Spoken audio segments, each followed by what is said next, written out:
사도행전 7장 54절에서 60절 말씀.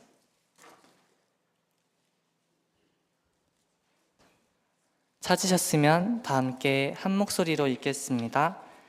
그들이 이 말을 듣고 마음에 찔려 그를 향하여 이를 갈거늘 스데반이 성령 충만하여 하늘을 우러러 주목하여 하나님의 영광과 및 예수께서 하나님 우편에 서신 것을 보고 말하되 보라 하늘이 열리고 인자가 하나님 우편에 서신 것을 보노라 한데 그들이 큰 소리를 지르며 귀를 막고 일제히 그에게 달려들어 성 밖으로 내치고 돌로 칠세 증인들이 옷을 벗어 사울이라 하는 청년의 발 앞에 두니라.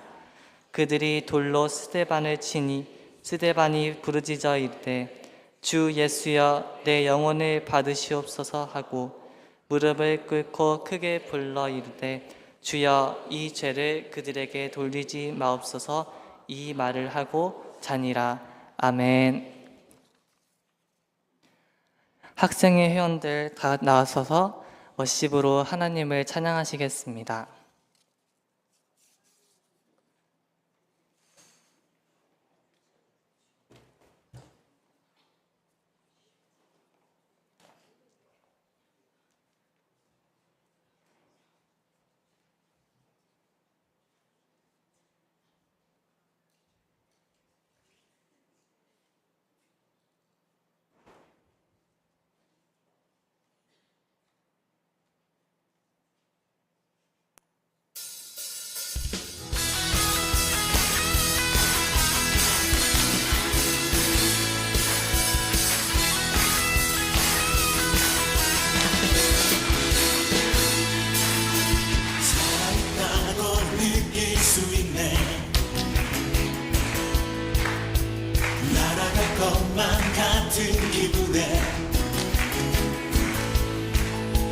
주님이 함께 계시기 때문에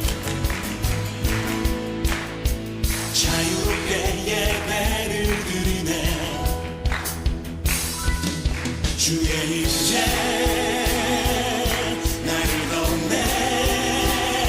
Because of you I can dance. Because of you I lift my hand. Because of you I can sing. I am free. Because of you I can dance. Because of you I lift my hand. Because of you I can sing. I am free.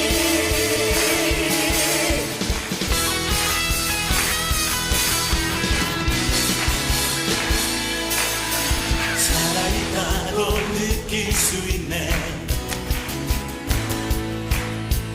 날아갈 것만 같은 기분에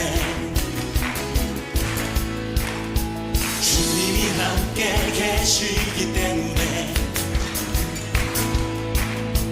자유롭게 예배를 드리네. 주의 임재 나를 덮네. Because of you I can dance. Because of you I lift my hand. Because of you I can sing. I am free. Because of you I can dance. Because of you I lift my hand. Because of you I can sing. I am free.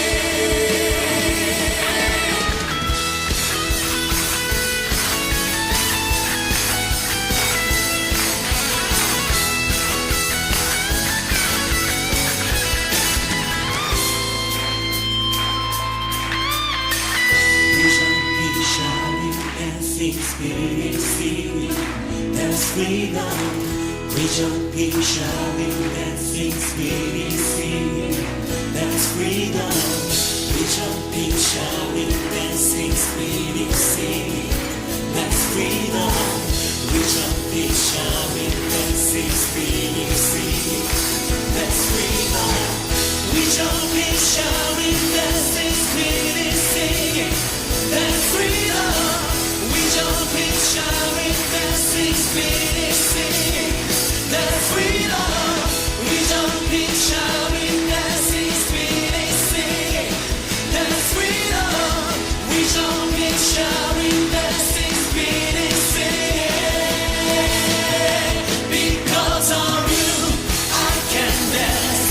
Because of you I lift my hand. Because of you I can see I am free. Because of you I can dance. Because of you I lift my hand. Because of you I can see I am free.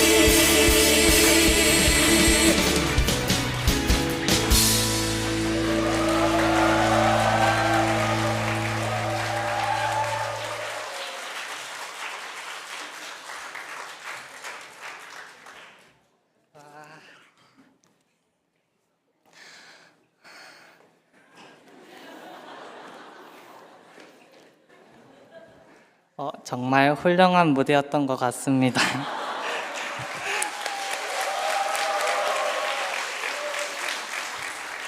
이제 담임 목사님 나오셔서 강사 목사님 소개해 주시겠습니다.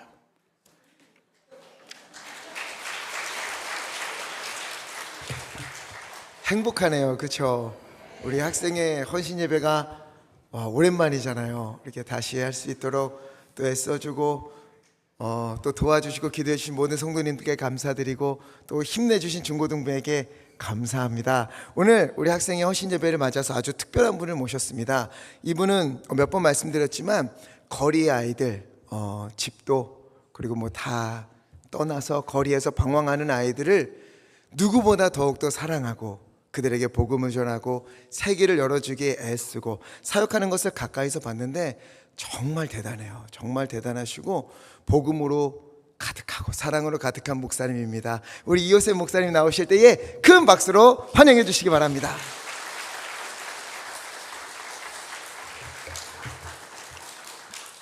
할렐루야, 반갑습니다. 네, 우리 아이들이 얼마나 영성이 좋으면 이렇게 대표기도 전부터 박수를 받고 그리고 스스로 이렇게 준비한 워십 댄스에 스스로 만족을 하면서 훌륭한 무대였다고 얘기하죠. 너무 우리 또 귀한 교회 우리 임 목사님과 또 우리 이 목사님 또 계신 교회 와가지고 또 함께 우리 성도님들을 또 뵈니까 너무 감사하고 기쁜 것 같습니다. 저는 YT 커뮤니티라는 곳을 섬기는 목사입니다. 목사처럼 안 보이죠? 네, 보통 이제 제가 뭐 하는 사람 같으세요 물어보면은 이제 보통 한 90% 가까이가 이제 헬스장 트레이너처럼 생겼다 이렇게 얘기를 하는데 예, 좀 목사입니다, 목사. 저희 YT 커뮤니티는 이제 가정밖 청소년들을 만나서 시작된 단체입니다. 그래서 우리 가출팸 아이들이라고 얘기하죠. 가정이 없어서 길에서 이렇게 떠도는 아이들 만나서 시작을 했고요. 그런데 저희가 거리 현장을 이렇게 지키다 보니까 이제 여자애들 중에서는 이제 임신 낙태를 반복하는 아이들이 생겼어요. 그래서 우리 이런 친구들 또 저희가 모아서 이제 라이프 세이버라는 미혼모 기관을 만들어서 벌써 이제 우리 아기들 한 35명, 엄마들 한 30명과 같이 이렇게 공동체 또 생활을 하고 있고요. 그리고 이제 또 요즘 한국에 이주민들이 많아졌잖아요. 근데 이주민들이 한국말도 모르고 이렇게 한국 사회에 적응을 잘 못하는 우리 초등학교 아이들이 되게 많아요. 그래서 이런 친구들을 저희가 또 방과 후 활동 이렇게 한국말 가르쳐주고 또 복음을 전하고 한국에 이주민들이 왔다는 게 저는 너무 감사한 일 중에 하나인 것 같아요. 왜냐하면 이렇게 오신 이주민들을 보면요, 선교사님들이 그 나라 가가지고요 복음을 전하려고 정말 노력을 많이 해도 복음을 전하면 안 되는 나라들이 다 오는 거예요. 그런데 저희 한국에서는 누구에게도 복음을 전해도 되니까 우리 이들에게 지금 복음을 전하고 같이 예배하면서 이렇게 있는 우리 이주민 센터가 또 하나가 있습니다. 그래서 이분들 몽골 또 러시아 우리 이렇게 있는 언어를 사용하는 분들에게도 복음을 전하고 있고요. 이렇게 저는 이제 소외되고 좀 어려운 분들을 많이 만납니다. 그래서 저희는 이제 성경에 보면은 고아와 과부와 나그네를 섬기라라고 얘기를 하시잖아요. 저희가 고아도 섬기고 과부도 섬기고 나그네도 섬기는 그런 단체가 이제 우리 YT 커뮤니티입니다. 그래서 저희 안에서 제가 현장에서 쭉 있다 보니까 뭐 흔히들 이제 막 건달이라고 얘기하는 깡패들 막 이런 아이들도 저희 안에서 저희가 복음을 전하고 함께 관계를 하고 있는 아이들도 있고, 성매매를 중단한 여성들 우리가 그런 예배도 해서 함께 이들도 섬기고 있습니다. 그래서 저는 이렇게 특별히 젊은 대상들 우리 중고등부 아이들 같은 나이 또 조금 더 든 이제 20대 이런 우리 청년 청소년들을 만나서 이제 거리에서 복음을 전하는 사역을 한 14년 정도 개척해서 계속 지금 하고 있습니다. 그래서 제가 복음 전도 사역을 하면서 참 많이 고민했던 영역이 뭐였냐면 이거였습니다. 예수님을 아이들이 믿으면 삶이 변한다고 얘기를 했는데, 아이들이 예수님을 믿는다고 고백을 하는데 다시 이전으로 돌아간 아이들 너무 많이 봤다는 거예요. 그러니까 성매매를 하는 아이들이 예수님을 복음을 전하면은 성매매를 끊고 안 해야 되는데 어느 순간 돌이켜 보면은 또 성매매하는 자리에서 제가 이 아이를 또 데리고 와야 되는 이런 아픈 상황들, 또 나쁜 일, 불법적인 일을 하는 애들에게 복음을 전했는데 애들이 예수님을 믿게 되면 이거를 그만둬야 됐는데 그만뒀다가도 다시 어느 정도 돌이켜 보면 또 다시 돌아가 있는 이런 모습들을 봤을 때 제가 어떠한 마음을 품었냐면 교회를 다닌다고 다 신앙인이 아닐 수 있겠구나라는 생각을 하게 됐던 것 같습니다. 마찬가지인 것 같아요. 저희는 오늘 이렇게 이쁜 또 중고등부 우리 친구들을 봤습니다. 너무 착하고 이뻐요, 그죠? 우리 아이들이 교회에서 자라고 교회에서 뭔가 행사를 많이 하고 프로그램들을 많이 하는 것 같아서 아이들이 너무 예수님을 잘 만난 것처럼 보여지지만 지금 실제는 어떠냐면 그거는 모르는 일인 거죠, 그죠? 왜냐면 이런 아이들이 청년이 됐을 때 예수님을 여전히 믿는 경우가 너무 작은 거예요. 왜냐하면 지금 우리나라가 그렇잖아요. 우리나라가 아이들이 은혜를 우리 아이들뿐만이 아니라 우리도 마찬가지죠. 은혜를 충만히 받아서 내가 뭔가 주님을 위해서 하겠습니다라고 마음을 먹었는데 어느 순간 돌이켜 보면 또 넘어졌던 것에 같이 넘어져 있고, 이거를 반복하는 것이 우리들의 삶입니다. 제가 그래서 제가 현장에서 너무 많이 고민했던 것 중에 하나가 뭐냐면 예수님을 믿는 게 뭘까라는 것을 되게 많이 고민을 했던 것 같아요. 그러면서 이제 조금 알 것 같은 게 뭐냐면 예수님을 믿는다고 입으로 고백하는 우리들의 신앙은 크게 세 가지가 있는 것 같습니다. 첫 번째가 뭐냐면요, 예수님이 없는 삶이 있습니다. 그러니까 교회는 다니는데 예배는 하는데 예수님을 사실 인격적으로 만나보지 못한 삶이 있다라는 거예요. 그러니까 나 스스로도 예수님을 믿는다라고 얘기하고 모태신앙이라고도 얘기하고 우리 가정이 다 교회를 다닌다고도 얘기는 할 수 있지만, 내가 종교를 쓸 때 기독교라고 쓸 수는 있지만 정작 문제가 뭐냐면 본인이 예수님을 만나본 적이 없는 거예요. 인격적으로 경험을 안 해보는 거죠. 예수님을 만나지 않았으니까 삶도 어떻게 하냐면 교회 활동은 참 많은데 교회가 삶에서 중요한 문화로 자리매김은 했는데 내가 직접 경험한 예수님이 없으니까 삶은 예수님과는 전혀 상관없는 삶을 살게 되더라는 거예요. 그냥 주일에 와서는 예배하고 삶은 내 맘대로 살고 내가 하고 싶은 대로 하고 내 목적에 따라서 내가 중심이 되어서 사는 삶이 있다라는 거죠. 삶의 결정권이 예수님이 아니라 나니까 어떻게 되냐면 또 이런 분들은 내가 열심히 노력해서 나온 내 어떤 행동으로 위로를 받습니다. 이게 안 되면 또 절망을 느끼는 거예요. 이거를 우리가 뭐라고 이야기하냐면 종교생활이라고 얘기를 하는 거죠. 종교생활. 나를 만난 예수님이 없으면 사실은 우리가 한번 심각하게 고민을 해봐야 되는 거죠. 오늘 우리 청소년들이 그렇잖아요. 청소년들이 요즘 이제 가장 제가 여러 교회들을 돌아다니면서 메신저 사역을 하면서 청소년들을 바라봤을 때, 청년들을 바라봤을 때 제일 마음이 아픈 것 중에 하나가 뭐냐면 애들이 이제는 우리 어른들 시대 때는 교회를 다니면 핍박을 받았잖아요. 근데 애들은 교회를 안 다니면 핍박을 받아요. 부모님들이 애들을 교회를 끌고 와야 되는 거예요. 그러니까 교회를 오면 용돈을 줘요. 그런 문화잖아요. 교회를 잘 참석하면 칭찬을 받아요. 교회를 안 다니면 이제 부모님이 교회를 왜 안 왔냐고 이렇게 얘기하는 거예요. 그러니까 애들이 내가 선택적으로 내 의식적으로 교회로 오는 게 아니라 부모님 때문에 온 교회, 그리고 친구들 때문에 온 교회가 되니까 뭐가 되냐면 교회 생활은 잘 영유할 수 있으나 여기서 만나는 예수님이 없는 거예요.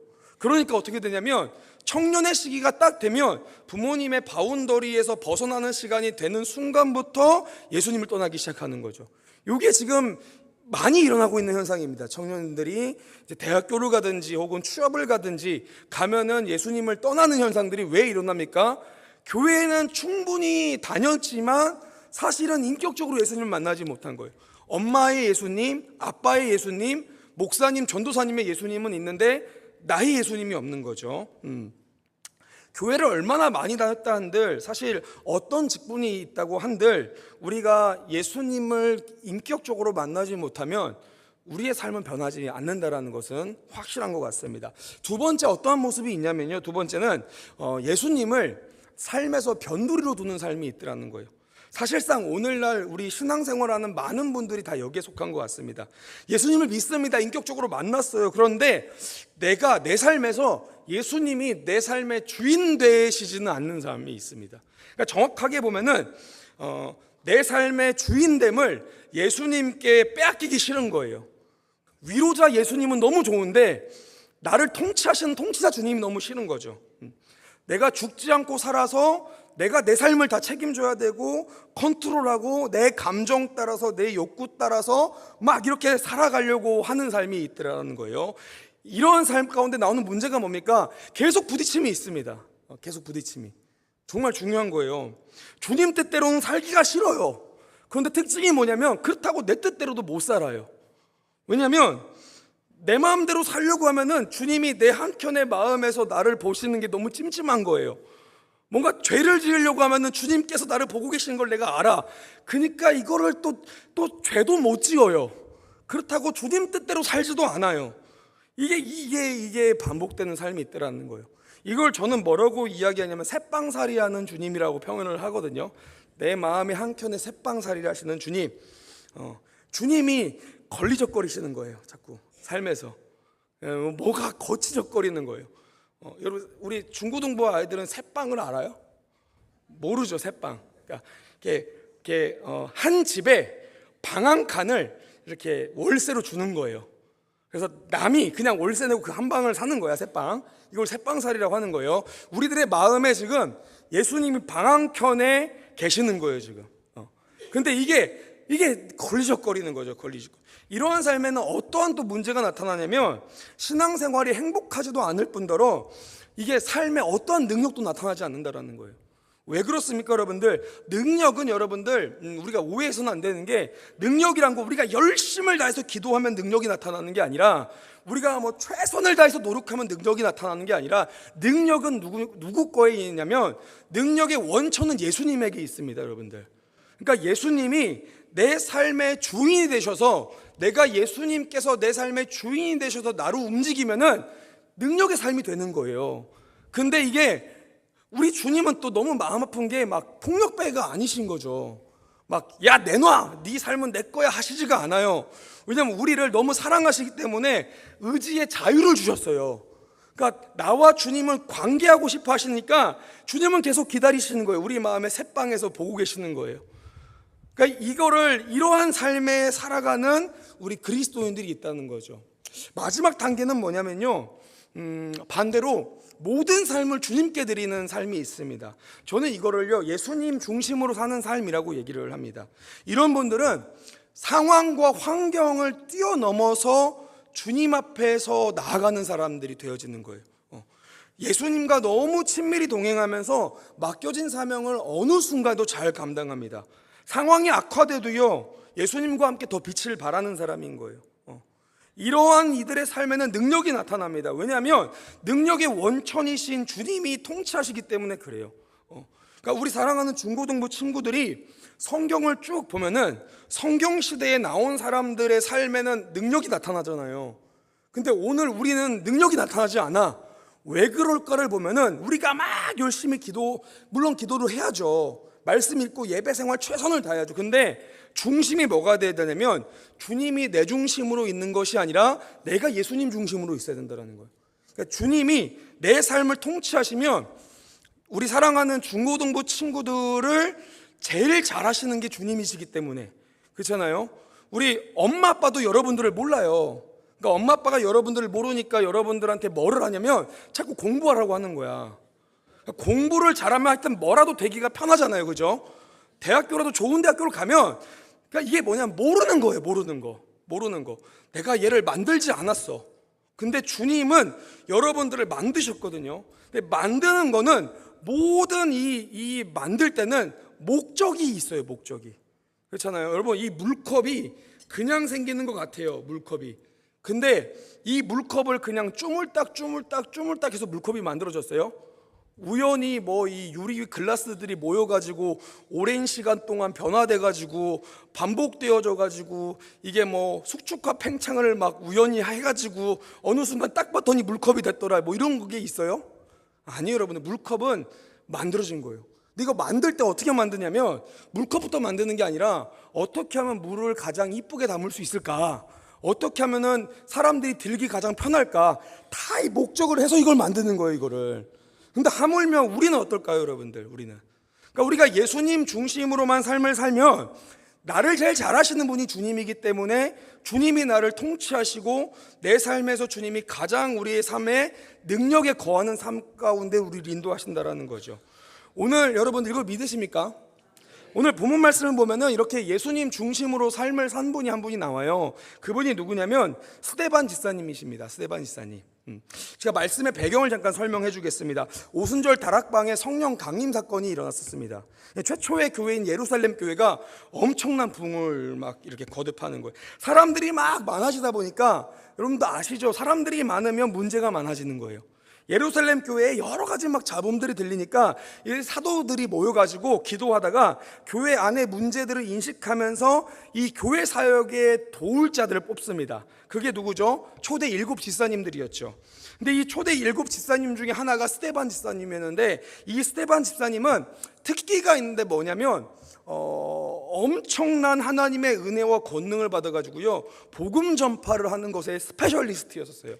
이분은 전도하는 것, 복음 전하는 것에 정말 초대교회 역사를 봐도라도 정말 탁월한 스페셜리스트였습니다.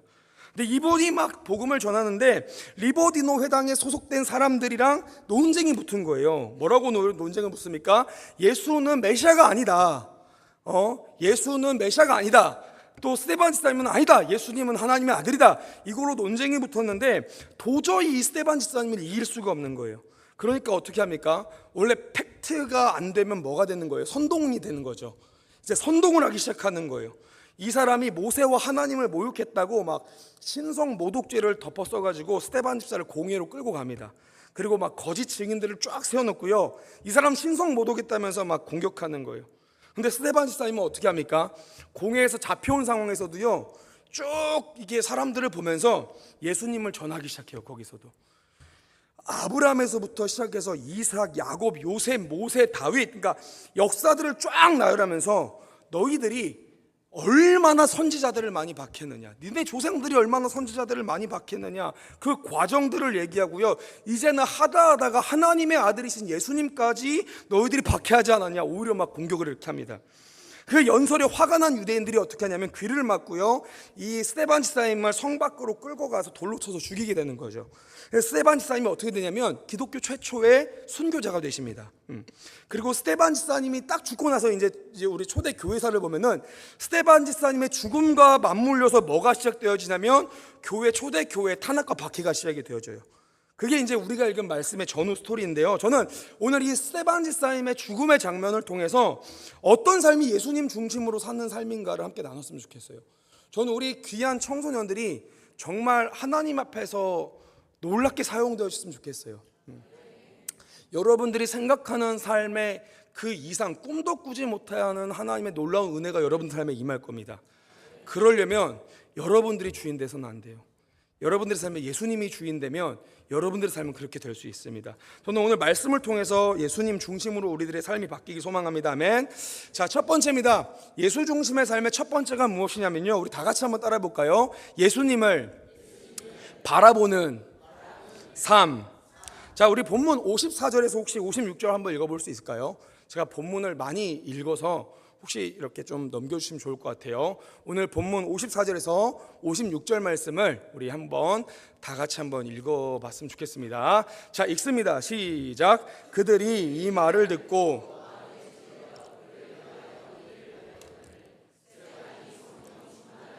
하늘을 우러러 주목하여 하나님의 영광과 및 예수께서 하나님 우편에 서신 것을 보고 말하되 보라, 하늘이 열리고 인자가 하나님 우편에 서신 것을 보노라 한대. 아멘. 오늘 우리 예수님을 믿는 성도님들, 그리고 사랑하는 다음 세대들이 알아야 될 너무 중요한 사항이 있습니다. 그게 뭐냐면요, 우리가 무엇을 보고 있냐라는 거예요. 삶에서 우리가 무엇을 보고 있냐. 이 본다라는 거는 내 삶을 결정하는데 너무 중요한 작용을 합니다. 여기서 특별히 본다라는 의미가 뭐냐면요, 제가 여러분들을 보고 있잖아요. 우리 성도님들을 제가 보고 있죠. 우리 성도님들이 저를 보시고 계시죠. 내가 우리 사랑하는 다음 세대들을 보고 있습니다. 여러분들 저를 보고 있죠. 고개 숙이지 말고 날 보라고, 얘들아. 날 봐봐봐. 자, 나 보고 있니, 얘들아? 너네 춤 잘 추더라. 우리 여기 사회 보는 애들도 너무 잘하더라고. 여기 하여튼 그래요. 우리가 서로 보잖아요. 이걸 뭐라고 하냐면 시각이라고 얘기를 해요. 시각. 근데 여기서 이야기하는 건 뭐냐면 시각이 아니라 시선이라는 단어가 있습니다. 시선이 뭐냐면 내가 삶에서 주목하고 집중하는 것을 얘기하는 거예요. 내가 삶에서 주목하고 집중하는 거, 이걸 삶의 시선이라고 얘기를 하거든요. 오늘 내 삶은 무엇을 집중하고 있고 어떤 걸 주목하고 있습니까? 분명한 거는 예수님을 믿든 믿지 않든 한 사람의 인생을 결정하는 것에 너무 중요한 작용을 하는 게 뭐냐면 이 집중하고 주목하는 거, 삶의 시선인 거예요. 집중하면은 뭐가 되어지냐면 한 사람에게 신념이 되어지는 거예요. 우리는 우리가 집중하고 주목하는 것을 위해서 노력하게 되어 있습니다. 그래서 시선이라는 거는 나를 결정할 수 있는 너무 중요한 작용인 거예요. 우리 사랑하는 청소년들 뭐를 주목하고 있습니까? 뭘 집중하고 있습니까? 게임. 게임 열심히 하는 아이들은 삶이 다 게임처럼 느껴져요. 그렇잖아. 아이돌 집중하고 있습니까? 아이돌. 요즘 아이돌 누가 유행이지? 뉴진스? 누진세 그지? 투바투, 투모로우 바이 투게더. 맞지? 그래, 나도 우리 딸이 좋아해서 알아. 투모로우 바이 투게더. 자, 투모로우 바이 투게더에 집중을 하잖아요. 그러면 절대 남편을 사귈 수가 없어요. 만날 수가 없어. 왜냐면 얘네는 너무 멋있거든. 근데 대한민국의 인구의 99.9%는 얘네 같지가 않아. 뭔지 알지? 자, 여러분 보세요. 오늘 말씀을 보세요, 여러분들. 스데반 집사님이 공회에서 예수님이 메시아이고 당신들이 예수님을 어떻게 죽였는지 막 증언하니까 사람들이 격분해서 막 스데반을 죽이기 위해서 막 이를 갈고 있다고 성경이 증거합니다. 근데 이 가운데 우리가 좀 집중해서 봐야 되는 게 뭐냐면요, 지금 스데반이 복음을 전하고 있는 상황인 거예요, 여러분들. 스데반이 지금 좋은 곳에서 복음을 전하지 않아요. 공회에 잡혀왔다고요. 끌려왔어요. 유대교와 제사장들과 수많은 유대 사람들이 보는 앞에서 지금 스데반 집사님의 말 한마디가 이제 생사의 이유가 결정되는, 그러니까 이걸 우리가 인민재판이라고 얘기하죠. 그 인민재판에 이 스데반을 죽일까 살릴까 지금 보고 있는 자리에서 스데반이 담대하게 예수님을 전하고 있다는 거예요. 저는 이 장면이 이해가 잘 안 돼요, 여러분들. 그것도 좀 좋게 전하면 얼마나 좋아요. 예수님이 너희들을 사랑하고 계셔. 하나님이 너희들을 기다리고 있어. 주님께 돌아와. 이렇게 얘기하면 얼마나 좋아요. 스데반은 뭐라고 얘기하면 니들이 얼마나 선지자들을 박해서 죽였냐. 이제 하다가 하나님의 아들이신 예수님까지 잡아 죽이지 않았냐. 막 그렇게 소리를 지르는 거예요. 여러분 어떻게 이런 담대함이 나올 수 있을까요? 신앙생활에. 그죠? 아니 상황에 휩쓸리지 않고 환경에 이렇게 무너지지 않고 어떻게 하면 이렇게 명확한 신앙생활을 할 수 있냐라는 거예요. 어떻게 이렇게 강력하게 복음을 전할 수 있습니까? 그 이유로 오늘 성경 말씀이 얘기하는데 55절 56절입니다. 제가 읽어드릴게요. 스데반이 성령 충만하여 하늘을 우러러 주목하여 하나님의 영광과 및 예수께서 하나님 우편에 서신 것을 보고 말하되 보라 하늘이 열리고 인자가 하나님 우편에 서신 것을 보노라 한대. 여러분 오늘 성경은 스데반의 시선에 집중을 하고 있다는 거예요. 스데반이 지금 무엇을 보고 있었고 무엇에 집중됐고 무엇을 주목하고 있었는가.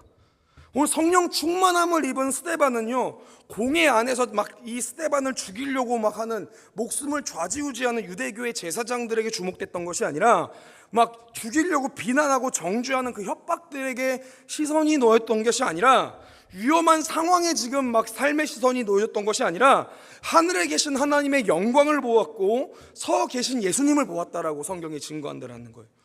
여러분 오늘 신앙을 지키며 살아가는 우리들에게, 특별히 다음 세대들에게 무엇이 가장 먼저 필요하냐를 물어본다면 저는 오늘 이 스데반의 시선이라고 명확하게 말하고 싶습니다. 오늘날로 돌아볼까요? 오늘 예수님을 믿으면서 살아가는 우리들의 삶의 모습을 보면요, 정말 너무 힘든 삶을 살고 있어요. 이렇게 우리 청소년들, 청년들이 얘기하면은 어른들은 별로 동감하지 않으세요. 야, 너네가 뭐 예수님을 믿는다고 뭐 욕을 얻어먹어봤냐? 우리가 뭐 교회 세운다고 니들이 뭐 삶을 다 들여봤냐? 뭐 막 그렇게 이제 얘기를 하시는 거예요. 근데 저는 6.25 시대 때 혹은 또 뭐 로마의 압제 시대 때 신앙생활 하는 것만큼 오늘날 젊은 애들이 신앙생활하는 게 엄청난 큰 영적인 도전이 있다고 저는 생각하는 사람이에요. 왜냐하면 보여주는 게 너무 많아요. 우리 어른들 세대와는 차원이 다른 것들을 보고 있어요. 너무 많은 것들을 보고 있고 너무 많은 것들을 듣고 있어요, 애들이. 그 중에서 여러분들 얼마나 아이들이 지금 혼란스러워하는지. 지금 아무리 은혜를 많이 받아도 얘들아, 여기서 은혜를 충만히 받고 예수님을 만났어. 그런데 이걸 딱 끝나고 집에 돌아가면서 인스타 릴스를 딱 보는 순간 너희들의 신앙은 와장창 무너져요. 왜냐면 릴스는 회심하지 않거든. 니네가 봤던 알고리즘은 회심이 전 알고리즘이야. 그러니까 봤던 이게 예수님을 만나서 나는 변화됐다고 얘기하는데 릴스를 딱 보는 순간 혹은 유튜브를 딱 보는 순간 얘네는 다르거든. 공격이 확 와요. 마음의 공격이. 신앙이 확 무너지는 거예요. 여러분 이 세대는요, 여러분들 얼마나 보여주는 게 많은지 몰라요. 세상을 어떻게 해서든지 세상을 알도록, 세상을 잘 알면은 세상에서 성공할 수 있는 것처럼 얼마나 아이들을 유도하는지 모릅니다. 근데 실상은 어떤가요? 세상은 알아가면 알아갈수록요, 성도는 두려워요. 무서워요. 왜냐하면 세상이 너무, 어떻게 이 큰 세상을 우리가 이 난공불록 같은 성읍을 우리가 무너뜨려. 그렇잖아요. 여리고성을 바라보세요, 여러분들. 여리고성을 잘 알아가지고 잘 전략 분석해가지고 여리고성이 무너졌습니까? 다윗이 골리앗 앞에 나아갈 때 골리앗의 약점은 정주강 미간이다. 여길 향해서 맞추면은 골리앗이 죽는다. 뭐 이런 걸 분석해서 갔어요? 아니요, 여러분들. 골리앗을 분석하면 분석할수록 다윗에겐 두려움이 임합니다. 여리고성을 분석하면 분석할수록 이스라엘 백성들은 자기가 만들어요. 그게 아니라는 거예요. 그게 아니라는 거예요. 오늘 마찬가지로 스데반의 이 시선, 하나님을 알아가고 주님을 바라보는 이 시선이 너무 중요하다는 거예요. 마음과 생각으로 들어오는 사단의 공격이 너무 많아요. 너무 많아. 직장이나 가정이나 문화에서 살아가는 삶에서 여러분들의 신앙을 빼앗기 위해서 도전하는 게 너무 많습니다. 신앙을 뺏으려고 하는 세상이 달콤해 보이고요, 어쩔 땐 너무 강력하고 무서워 보여요. 그러니까 오늘 애들은요, 여러분들 예수님을 믿는다고 핍박은 안 당하지만요, 예수님을 믿으면 조롱을 받고 있는 세대를 살고 있어요. 아이들이 뭐 자신 있게 자기가 내가 예수님 믿습니다라고 얘기할 수 있는 문화가 아니에요. 이미 이천은 어떤지 모르겠네요, 교회가 많아서. 그런데 뭐 경상북도 혹은 뭐 제주도 뭐 저기 올라가서 강원도, 이런 똑같은 대한민국 아니더라도요, 그런 지역만 가더라도요, 한 학교에 예수님을 믿는다고 고백하는 아이가 한 명이 있을까 말까요. 여러분 오늘 한번 생각해 봤습니다. 공회에 갇힌 스데반 집사님이 봤을 때 얼마나 많은 위협의 눈들이 있었겠어요. 스스로도 얼마나 많은 타협점들이 생각해 났겠습니까. 그런데 스데반 집사님이 무엇을 보았습니까? 오늘 이 예배가 끝나고 또 전쟁터 같은 세상으로 나아가는 우리 사랑하는 성도님들이 어떻게 세상을 이길 수 있습니까? 성경이 누가 세상을 이긴다고 얘기합니까? 요한일서 5장 4절에 보면 이렇게 얘기합니다. 무릇 하나님께로부터 난 자마다 세상을 이기느니라. 세상을 이기는 승리는 이것이니 우리의 믿음이니라. 아멘. 그러니까 성경은, 우리가 성경을 믿잖아요. 성경은, 하나님의 말씀은 뭐라고 얘기하면 돈 많은 애들이 세상을 이긴다라고 얘기하지 않아요. 공부 잘하는 애들이 세상을 이긴다라고 얘기하지 않습니다. 얼굴 이쁘고 잘생긴 애들이 세상을 이긴다라고 얘기하지 않아요. 누가 이기냐면 하나님께로부터 난 자, 그러니까 성도가 세상을 이기는데, 세상을 이기는 무기가 뭐냐면 믿음이라는 거예요. 근데 여기에서도 문제가 발생. 그럼 믿음이 좋아지려면 어떻게 합니까? 그렇잖아요. 그냥 내리 믿습니다 하면 믿음이 좋아집니까? 여러분 이건 아니잖아요. 그럼 그 방법이 뭡니까? 성경에서 얘기합니다. 히브리서 12장 2절 말씀이에요. 믿음의 주요 또 온전하게 하신 이인 예수를 바라보자. 여러분 믿음의 주요가 뭐냐면 믿음의 근원 되시는, 믿음의 주인 되시는 우리를 온전하게 하신 이인 예수님을 바라보자. 세상을 이기는 건 믿음이라고 얘기하는데, 그 믿음이 좋아지는 방법이 뭐냐면 우리가 삶에서 삶의 시선을 예수님께 둘 때, 예수님을 바라볼 때 우리들의 삶의 믿음이 좋아진다라는 거예요. 그래서 예수님 중심의 삶의 첫 번째가 뭐냐면요, 예수님만 바라보는 삶입니다. 예수님 바라보는 삶. 저는 시골에서 자랐습니다. 제 간증을 잠깐 하나 하면요, 저 되게 도시 사람처럼 생겼죠? 아닌가요? 너네 말 똑바로 해야 돼. 전 굉장히 전 되게 시골에서 자랐어요. 이천에 왔는데 혹시 이천에도 리가 있나요? 있어요. 근데 저는 이게 서울 경기권에 와가지고 간 리는요, 잘 이렇게 리라고 생각하지 않아요. 무슨 놈의 리에 뭐 스타벅스가 있더라고요. 뭐 롯데마트가 있어요. 이거는 하나님의 창조의 질서에 완벽하게 어긋난 리입니다. 이거는 인정하지 않아요. 제가 살았던 리는 제가 어렸을 때 살았던 리는요, 버스가 하루에 2대가 왔었어요. 아침에 기억이 8시에 한 대인가, 그리고 그 저녁 6시에 한 대인가 7시에 한 대인가 하여튼 그렇게 왔던 것 같아요. 완전 산골이었거든요. 충남이었어요. 충남. 아직도 제 주소가 기억나요. 충남 부여군 세도면 반주원 리. 그 리에서 살았는데, 와, 여기는 왜 살았냐면 저희는 어머니가 목사님이세요. 어머니가 목회를 잘 하시다가 갑자기 불을 받으셔서 하나님께서 이 교회를 두고 다른 교회로 넘어가게 하시는 거예요. 그거를 한 3번 경험했어요. 교회가 좀 성장할 만하면 갑자기 주께서 우리 가정을 이렇게 끌고 다른 지역으로 가서 교회를 개척하게 하시는 거예요. 그래서 한 3교회 정도를 개척하시면서 돌아다녔었어요. 근데 마지막이 어디였냐? 마지막이 아니라 교회를 이제 딱 정리하시고 이제 그 다음에 가셔야 되는 게 기도원을 가게 하시는 거예요. 요즘은 이제 기도원 문화가 잘 없잖아요, 그죠? 그래도 순복음 교단은 기도원 문화가 많죠. 근데 이제 한국 교회를 전반적으로 봤을 때 요즘 기도원 문화가 별로 없어요. 기도원 문화가. 그래서 저희 어머니는 이제 기도원 목사님 목회자셨거든요. 기도원을 하신다고. 그래서 여러분들 보시면 알겠지만은 절일과 기도원은 산골짜기에 있어야 되잖아요. 그래서 그 리로 갔던 거예요. 사람이 한 99명 살았던 것 같아요. 저희가 이사했더니 100명에서 딱 한 분이 돌아가셔가지고 99명, 제가 기억이 나요. 그게 어렸을 때 딱 하는데 그 동네에서도 저희 집까지 가려면 차가 잘 안 가져요. 그래서 막 이 산길이니까 걸어서 한 30-40분을 가면은 저희 집이 나오고, 그 위에서도 한 20분 30분 정도 걸어가면 저희 기도원이 나와요. 이제 그런 곳이에요.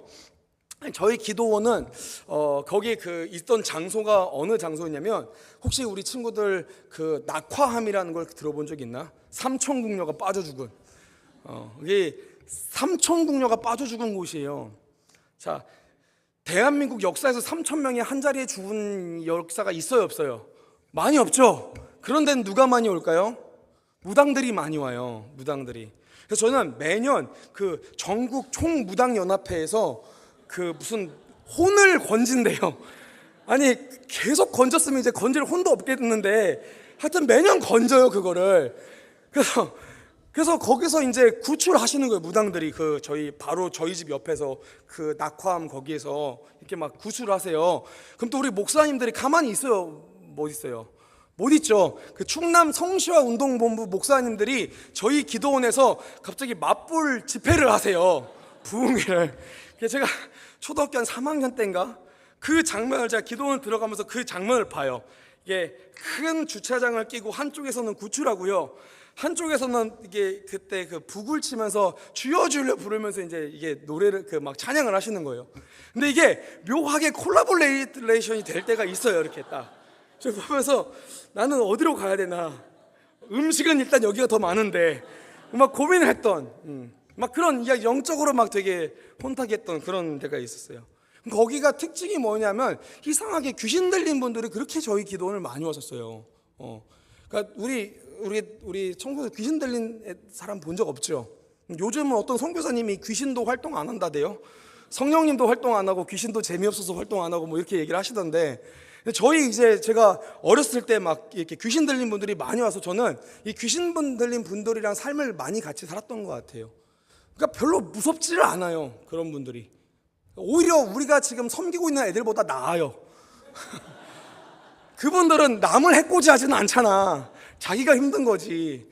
저희 애들은 남을 해코지 하니까 불법을 저지르니까 얘네들이 더 나빠. 근데 그런 분들이랑 같이 살아서 저는 사실 어렸을 때 제 초등학교 때 그때 국민학교 때였는데 그때를 생각해 보면 사실 그런 분들이랑 삶을 살았던 게 되게 많아요. 그러니까 저도 짠하죠. 제 인생을 회고하면은 그 초등학교 2, 3학년, 국민학교 2, 3학년 때 이렇게 정상적인 생명체는 고라니와 멧돼지와 너구리밖에 없고 사람들은 다 이상한 분들이랑 같이 살았던 것 같아요. 근데 그때 제가 무서웠던 때가 딱 한 번이 있어요. 그때 언제냐면 한 달을 주기로 이렇게 정신이 이상한 분들 또 귀신 들린 분들이 대거 모여서 살았던 적이 있어요. 근데 이렇게 좀 큰 이게 홀에 여러 개 방들이 있어요. 그 중에 한 방이 제 방이고 그 중에 한 방이 우리 누나 방이고 방들이 있는데, 그리고 저희 부모님 방은 복도를 따라서 쭉 가면 부모님 방이 이렇게 있어요. 근데 이제 뭐 한 7분? 한 6분? 제 기억상 그렇게 막 많은 우리 귀신 들린 분들이나 정신 이상하신 분들이 같이 이렇게 한 달 정도를 같이 살았는데, 이제 저녁이 돼가지고 제가 잠을 자다가 화장실을 가고 싶어서 이제 문을 탁 열고 화장실을 가려고 하는데 깜깜해요. 그 초는 깜깜하잖아요. 깜깜한데 문을 탁 여는데 앞쪽에서 주무셨던 아줌마가 같이 문을 탁 열면서 나오면서 아줌마와 제 눈이 마주친 거예요. 근데 이 아줌마가 아침에 봤을 때는 안 무서웠거든요. 저녁에 보는데 딱 눈이 마주치는데 아줌마가 갑자기 한쪽 입꼬리를 씩 하고 웃더라고요. 그러더니 갑자기 저를 딱 마주친 상태에서 와 하고 소리를 지르면서 갑자기 막 울기 시작하시는 거예요. 와, 제가 그때 저 국민학교 트라우마 그걸 딱 보는데 몸이 얼어붙는 거예요. 그게 이걸 어떻게 해야 될까? 문을 빨리 닫아야 되는데 이게 무서우니까 이 문이 닫혀지지가 않는 거예요. 근데 그 귀신 들린 분들이 한 분이 발작하면은 연쇄 발작을 해요. 갑자기 주무셨던 분들이 다 일어나가지고 막 할머니 이렇게 뛰고 있고요, 아저씨 소리 지르는 바닥 긁고 있고요, 막 한 6명, 7명이 막 난리가 난 거예요. 한 30초 사이에 그런 일들이 발생이 됐어요. 제 인생의 트라우마. 제가 그때 초등학교 3학년, 4학년. 그러니까 여러분들 그거를 목도했던 저를 한번 생각해 보세요. 엄청난 트라우마거든요.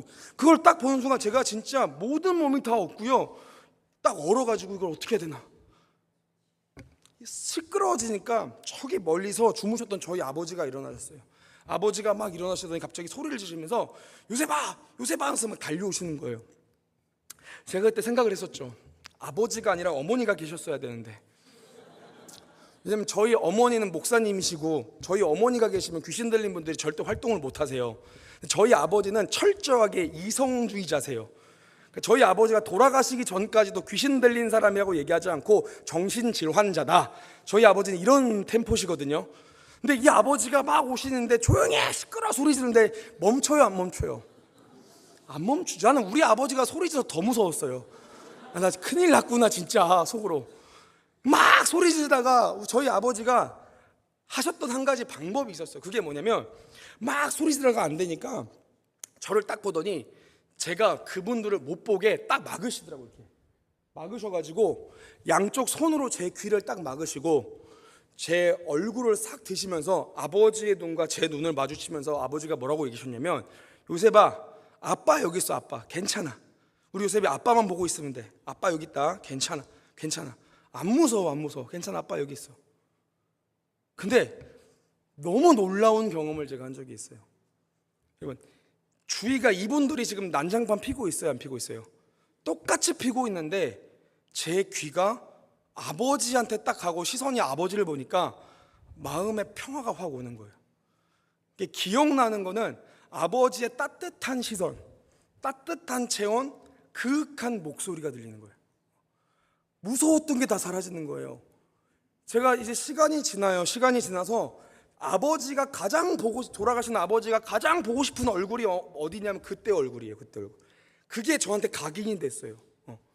자, 오늘 신앙생활을 하면은 많은 분들이 기도 열심히 하고 막 하면은 이 주위가 다 잠잠해진 거라고 생각을 해요.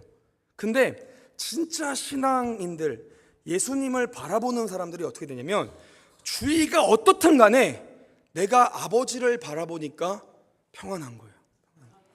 주위는 상관없어요. 주위는 이제 뭐 큰일 난 것도 없었어요. 이 발작한 분들 한 1시간 발작하더니만 지쳐가지고 다 들어가 주무시더만요. 뭐 큰일 난 것도 없고 제가 삶에 위협도 없었어요. 근데 문제가 뭐냐면 제 마음이었던 거예요. 여러분 분명한 거예요. 세상은 지금 여러분들의 신앙을 빼앗는다라고 얘기하는 게 뭐냐면, 신앙을 빼앗기 위해서 가장 먼저 빼앗으려고 하는 게 뭐냐면 시선인 거예요. 시선. 여러분들의 삶에서 주목하고 집중하는 걸 뺏는 거예요. 예수님이 아니라 다른 걸 넣게 하는 거예요. 그러면 여러분들 마음에 두려움이 생기거든요. 근데 성경에서 가장 많은 단어가 뭔지 아세요, 여러분들? 성경에서 등장하는 가장 많은 단어가 뭔지 아세요? 우리가 뭐 사랑하라, 뭐 사랑 뭐 많이 있죠. 뭐 하나님 나라를 소망하라, 뭐 많이 있죠, 여러분. 근데 성경에서 가장 많이 등장하는 단어, 압도적인 1위가 뭐냐면 두려워 말라예요. 두려워 말라. 298번인가 하여튼 뭐 그 숫자는 제가 잘 기억이 안 나는데 압도적으로 1위가 두려워 말라예요. 왜? 우리가 예수님을 삶에서 주목하고 바라보면 두려워하지 않을 수 있는 거예요. 그래서 여러분들 예수 중심으로 사는 삶의 첫 번째가 뭐냐면 예수님을 바라보는 삶입니다. 저 우리 사랑하는 우리 다음 세대들 뿐만 아니라 우리 귀한 성도님들이 삶에서 예수님을 주목하시기를 간절히 소망합니다. 아멘. 두 번째입니다. 예수 중심으로 살아가는 삶의 두 번째가 뭐냐면요, 하나님의 나라를 묵상하는 거예요. 인지하고 생각하는 겁니다. 오늘 본문 57절에서 59절 말씀 우리가 함께 읽어보겠습니다. 본문 57절에서 59절 말씀 우리 함께 읽어봅니다. 시작. 그들이 큰 소리를 지르며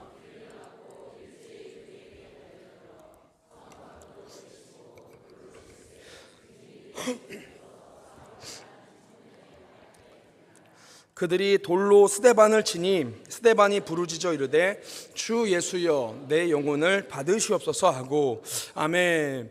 이제 공회에 있는 유대교 사람들이 막 귀를 듣고 틀어막으면 소리 지르면 스데반에게 달려가는 거예요. 스데반을 끌고 가가지고 깊은 구덩이에 집어넣고요, 막 돌로 막 치기 시작하면서 스데반 지사를 죽이기 시작합니다. 스데반 지사님이 돌에 맞으면서 고통스럽게 죽임을 당할 때 뭐라고 고백합니까? 성경이 증거하죠. 그들이 돌로 스데반을 치니 스데반이 부르짖어 이르되 주 예수여 내 영혼을 받으시옵소서 하고.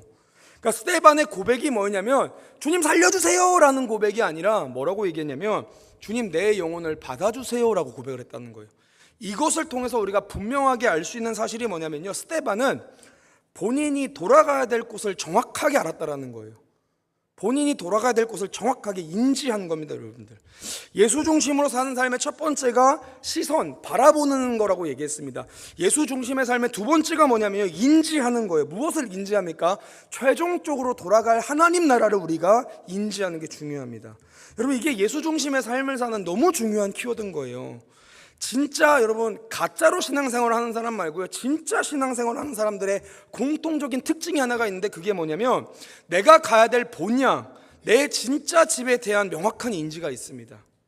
이 땅은, 내가 지금 살고 있는 이 삶은 나한테 전부가 아닌 거예요. 나는 가야 될 진짜 본향이 있는 것을 알고 있습니다. 이 땅에 한시적이고 일시적인 삶이 아니라 영원한 나라가 있다라는 것을 알고 그곳에 정체성을 둔 사람, 그것을 끊임없이 때때로 주기적으로 생각하고 결정하는 사람, 이것을 우리가 인지한다라고 얘기하는 거죠. 여러분, 예수 중심에 사는 삶을 사는 방법 두 번째가 뭐냐면요, 우리가 최종적으로 돌아가야 될 하나님 나라를 우리가 삶에서 묵상하는 겁니다. 이렇게 우리들의 마지막을 인지하면서 살아가면은 반드시 나오는 삶의 자세가 하나가 있는데 그게 뭐냐면요, 지금 내가 살고 있는 삶에 대해서 큰 욕망이나 집착이나 어떤 불안감이나 불만이 크게 없습니다. 왜 그래요, 여러분들? 우리에게 이곳은 전부를 둘 곳이 아니라는 것을 알기 때문에 그래요. 여기 이 땅은 단순하게 한 120년 가까이, 이 땅은요, 우리가 주님과 친밀히 교제하는 장소이자 사명 감당하기 위한 장소이지 여기가 우리가 영원히 구해야 될 본향이 아니라는 것을 알기 때문에 그래요. 그래서 여러분들 갈 곳을 인지하는 삶을 살잖아요. 그러면 설령 이 땅에서 좀 어려운 일을 당한다고 할지라도 사실은 그렇게 큰 불평불만 안 나옵니다.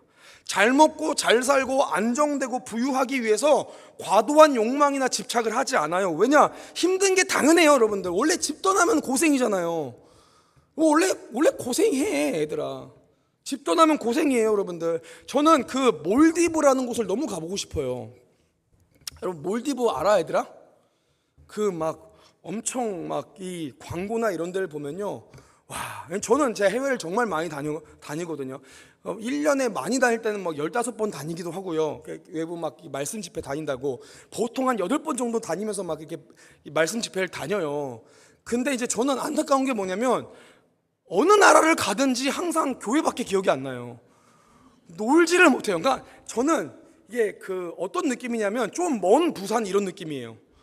내리자마자 교회 가가지고 설교하고, 그리고 호텔 가서 밥 먹고 쉬고 설교하고, 또 다른 데 가서 설교하고 공항 가서 다시 와요. 그러니까 저는 진짜 많은 나라, 지금 기억하기로는 한 7, 80개 나라를 다녔어요. 근데 공항밖에 기억이 안 나요. 저는 놀고 싶은 데가 어디냐면 몰디브. 거길 보는데 너무 좋아 보이는 거예요. 막 사람이 없는 천의 자연. 전 사람이 없어야 좋아하거든요. 막 자연이고 막 얼마나 거기서 막 하나님이 만드신 창조물.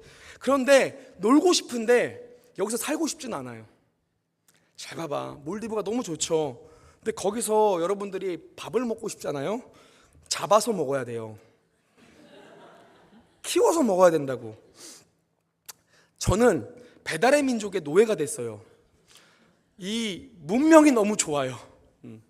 새벽 2시 반에도 스테이크가 먹고 싶으면 주문하면 제 집 앞까지 오는 여러분, 이게 우리가 이 땅을 살아가는 데 있어서의 불편함은 나와요.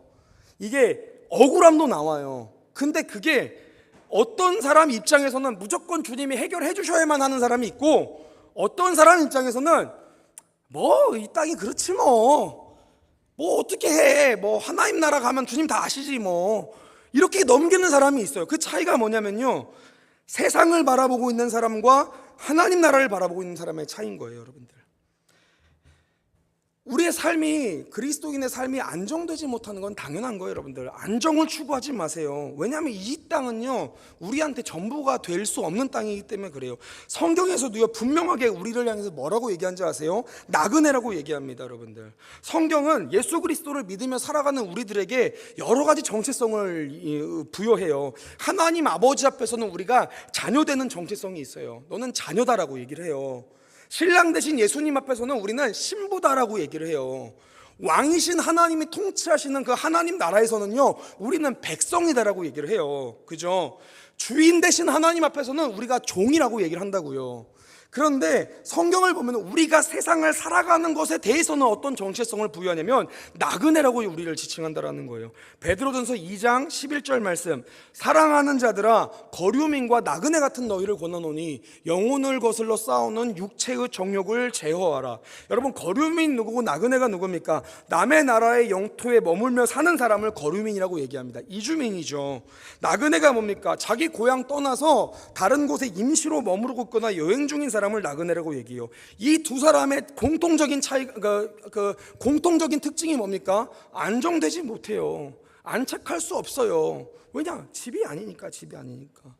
여러분, 우리가 이걸 끊임없이, 특별히 여러분, 성경은요, 삶을 살아갈 때 하나님 나라를 품어야 될 대상이요, 이 메시지가 어른들한테는 되게 임팩트가 강해요.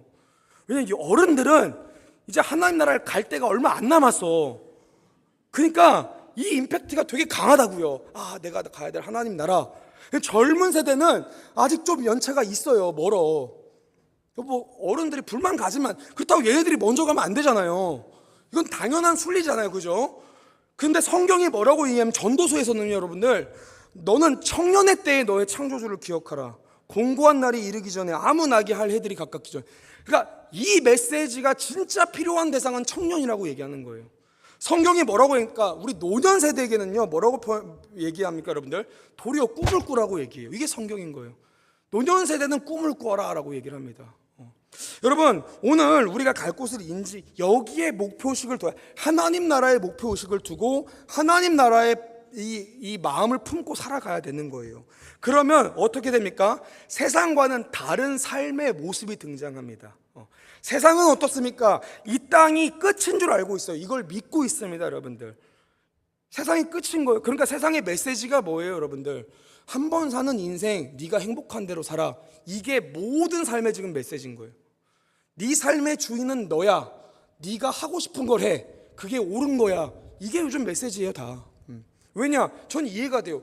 이 사람들은 한 번 죽으면 끝난다라고 믿고 있잖아요. 나도 그걸 믿었으면은, 여러분들이 중에 혹시 그걸 믿는 분이 계시면 지금 이 시간에 여기 계시면 안 돼요. 얘들아, 세상은 놀 게 너무 많아. 니들이 몰라서 그래. 재밌고 행복한 게 너무 많단다 얘들아. 하나하나 우리 한번 알아가 볼까? 우리가 죽으면 끝난다를 믿는다면 그렇게 살아야 되는 거예요. 근데 우리는 그게 아닌 거예요. 그게 아닌 거예요. 믿음 자체가 달라요. 근데 오늘 문제가 뭐냐면요, 우리 다음 세대 애들이 예수님을 믿으며 살아가는 삶을요 굉장히 어떻게 보면은 재미없게 느껴요. 오히려 예수님을 안 믿고 살아가는 삶을 동경하기 시작해요. 그게 문제인 거예요. 제가 여러 군데 다니면서 우리 젊은 세대들한테 상담을 받았는데, 요즘 아이들이 가장 신앙생활에서 가장 큰 이슈로 삼는 것 중에 하나가 뭔지 아세요? 예수님이에요. 되게 독특하죠. 예수님 안 믿는 애들도 행복하던데요. 그 얘기를 해요. 예수님 안 믿는 애들이 더 잘 살던데요. 예수님 안 믿는 애들이 더 재밌게 살던데요. 예수님 안 믿는 애들이 훨씬 더 좋아 보이는데요. 여러분, 그게 얼마나 비참한 일인지 모르죠. 갈 곳 없는 자들의 비참함을 알고 계십니까? 저는 알고 있어요. 왜냐하면 저희가 섬기는 애들이 가출팸 애들이기 때문에 그래요. 가출팸 애들은 어떤 애들이냐면, 우리 어른들이 생각할 때는 얘네들이 놀고 싶어서 집을 나온 애들로 생각을 하세요. 근데 그런 애들이 한 명도 없고요. 저희는 엄마 아빠가 어렸을 때 보육원에 버려요. 애들을 보육원에서 자라는 거예요. 그러니까 다 100% 보육원 출신들이에요. 보육원에서 자라는데 하필 보육원에서 나쁜 짓을 당해요. 어렸을 때 나이가 뭐 초등학교 1, 2학년 때 뭐 이때 힘없을 때 위에 오빠들이나 형들한테 집단 폭행이나 성폭행 이런 걸 주기적으로 당해요, 애들이. 그러다 보면 애들이 나이가 들잖아요. 그러면은 피해자로 있다가 이걸 어떻게 하냐면 가해자로 돌변을 해요. 사고가 그렇게 일어나는 거, 계속 이게 반복되는 거예요. 그러면 어떻게 되냐면 만 13세가 되면은 보호 아동들이 이제 그 퇴소 절차가 돼요. 보육원에서 퇴소를 해야 된다 하는 거. 만 13세가 되면 애들이 퇴소를 하면은 쉼터나 센터들로 인기가 돼야 되는데, 이러한 애들은 암암리의 센터장님들로부터 블랙리스트가 있어요. 왜냐면 얘네들이 오잖아요. 신고 한번 막 인권위로 신고하고 막 그러면 센터장님들이 막 두세 번 바뀌고 막 엄청 힘들어지는 거예요. 그러니까 암암리에 받지를 않아요. 그럼 얘네들이 어떻게 되냐면 처음에 어디로 가면 일시 쉼터라는 곳이 있어요. 만기가 한 주예요, 한 주. 전국의 일시 쉼터들을 돌아다니는 거예요. 일주일 지나면 다른 지역 가요. 일주일 지나면 다른 지역 가요. 이걸 돌다가 자기 처지와 비슷한 애들과 만나거나 사귀거나 혹은 이렇게 관계를 하게 되면 이제 남자애들 한 두세 명, 여자애들 두세 명이 이제 원룸에 살아요. 그걸 뭐라고 하냐면 가출팸이라고 얘기하거든요. 여기 가서 이제 모든 죄의 온상지가 여기 나와요. 뭐 성매매, 뭐 폭행, 뭐 강금, 협박, 사기 막 다 여기서 일어나는 거예요. 여기서. 근데 저는 애들이 봤을 때는 애들이 자유롭고 좋아 보여요. 근데 얘네들이 언제 가장 비참하냐면 갈 곳 없을 때 제일 비참해요. 이전에 그 서울신문이라는 곳에서 저희를 인터뷰를 나왔어요. 근데 제가 그 가정박 청소년들 인터뷰를 하고 싶다고 해서 저희 애들 이렇게 막 인터뷰를 했는데 저도 들으면서 뜨끔했던 게 있어요. 기자님들이 물어보는 거예요. 너네가 가장 비참했을 때가 언제야? 근데 애들이 전부 다 하나같이 뭐라고 하냐면 갈 곳 없을 때 제일 비참해요. 어떤 남자는요, 소년원에 들어갈 때 여름이었대요. 그래서 나시티 입고 반바지 입고 그 쓰레빠 하나 끌고 소년원을 들어갔는데 나올 때 겨울이었다는 거예요. 근데 갈 데가 없는 거예요. 그때 자기가 뭐 어떤 생각을 했냐면 나 그냥 다시 소년 들어가고 싶다 뭐 이런 생각들을 많이 했대요. 잘못해서 그냥 소년 들어갈까? 이런 생각들을 많이 했다는 거예요. 여자애들도 마찬가지. 여자애들도 겨울날 애들이 막 잘 데가 없으면요 이렇게 막 진짜 노상이라고 얘기를 하거든요. 애들이 그냥 그 공원이나 이런 데서 잠을 자요. 애들이 그런 애들이 진짜 있어요. 근데 애들이 잘 때 여자애가 얘기하는데 잘 때 어떻게 되면 그 식칼을 이렇게 품고 잤대요. 그래서 저는 이게 애가 뭐 혹시 얘를 나쁘게 하려는 사람이 있으면은 몸을 보호하려고 할까봐 하는데 그게 아니라 뭐라고 얘기하면 자다가 보면은 그냥 죽는 게 낫겠다 싶을 때가 있대요. 그러면 그냥 의자나 이런 데 떨어지면은 그냥 찔려서 죽으라고 품고 잔대요. 이거 실제 그렇게 인터뷰를 했었어요. 얼마나 비참합니까? 비참해요. 저는 이게 우리 아이들의 문제만이 아니라 우리들의 총체적인 인생도 마찬가지인 거예요. 여러분, 자유로워 보이지만 끝이 갈 곳이 없는 자들은 비참하게 되어 있는 거예요. 저는 장례식장에서 그걸 느꼈다니까요. 저희 아버지가 돌아가셔서 장례식장 갔는데 슬프죠. 마음이 너무 아프죠. 우리 아버지를 못 본다는 게 너무 마음이 아파요. 근데 절망적이진 않아요. 아니 하나님 나라 가면 볼 텐데, 나 열심히 하나님 일 복음 전파 사역하고 끝나면 먼 훗날 주님 볼 텐데, 오히려 아버지가 돌아가시니까 뭐가 있냐면 하나님 나라가 저한테 가깝게 느껴지는 거예요. 더 이상하게 가깝게. 내가 주님 나라 가면 우리 예수님도 계시지만 그 옆에 우리 아버지도 계시겠구나. 이게 되게 제 마음에 가깝게 느껴요. 그러면서 제가 한편에 어떤 생각이 드냐면, 주님을 안 믿는 자들은 얼마나 절망스러울까. 여러분, 하나님 나라를 마음에 품으면요, 삶의 태도가 썩어지고 사라지고 없어지는 것에 삶의 가치를 두는 게 아니라 영원한 나라의 가치를 두고 살게 됩니다, 여러분들. 그게 무엇이냐면요, 우리 따라 보겠습니다. 우리 다음 세대들만 한번 따라해보자. 따라하겠습니다. 복음. 니네 복음을 위해서 살으라고. 정말요, 여러분들. 여러분, 오늘 말씀 보세요. 스데반의 복음이 끝난 것 같아요. 죽었잖아요. 그가 갈 하나님 나라로 가고요, 복음이 끝난 것 같은데, 그가 전한 복음은 어떻게 됐습니까, 여러분들? 끝났습니까? 절대로 끝나지 않았어요. 오늘 58절 말씀 함께 읽겠습니다. 본문 58절.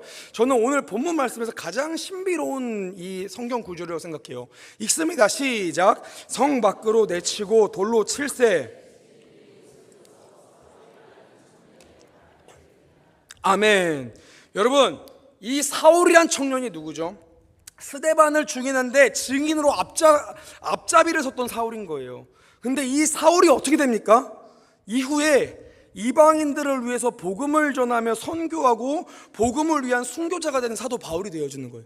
저는 이 스데반의 옷이 사울이란 청년의 발 앞에 떨어지는 그 장면을 보고 싶은 거예요. 마치 복음의 다음 장막을 얘기하는 것 같아요. 예고편인 것 같아요. 자, 그래, 스데반, 너는 수고했어. 너는 내 품 안에서 안식하거라. 그렇지만 네가 전한 복음은 사라지지 않아. 이제 누굴 통해 이어질 거야? 사울을 통해서 이어질 거야. 오늘 우리 다음 세대들을 섬기는 선생님들 계시나요? 부모님들 계시나요? 애들 열심히 복음 전하는데 말 되게 안 듣죠? 안 들어요, 잘. 애들은 선생님들을 핍박하기 위해서 존재해요.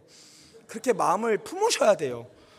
애들을 주께서 이 다음 세대들이란 조각칼로 나를 빚어가시는구나, 나를 주님과 같은 형상으로 만드시는구나. 애들 말 안 듣는 것 같아요. 또 복음 전하려고 막 남편, 아내, 형제 자매한테 복음 전하려고 막 열심을 다하시는 분들이 있죠. 그분들 막 안 듣는 것 같죠. 여러분, 걱정하지 마세요. 여러분들이 전한 복음은 절대 땅에 떨어지지 않아요. 반드시 열매를 맺는 거예요. 믿으십니까? 우리들의 모든 삶은요, 여러분들, 이후에 우리를 맞으시는 너른 품으로 안으시는 주님의 품이 있습니다, 여러분들. 그것을 이 땅에서 생각하며 살아가세요. 그럼 모든 이 땅에서의 욕심이 다 사라지는 것을 우리가 경험하게 됩니다. 말씀을 좀 마무리하겠습니다. 우리 좀 반주 좀 주실까요? 우리가 돌아가는 삶에서 우리가 예수님을 바라보고 돌아갈 하나님 나라를 인지하고 살면 어떤 일이 일어나냐면요, 그럴 때 비로소 우리가 예수님을 닮아갈 수 있습니다.